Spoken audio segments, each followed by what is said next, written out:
So I recently got sent out this pool booster pump, and today we're gonna do a quick unboxing and check this thing out. It does come with some accessories, so we'll also take a look at that as well. And it definitely comes well protected with a whole bunch of foam.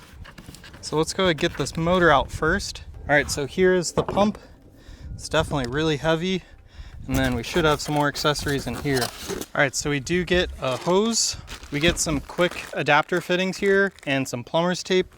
And of course, a user manual. So these fittings just screw in pretty easy. And then the hose could go in here. And then you could just twist this to really cinch it on there.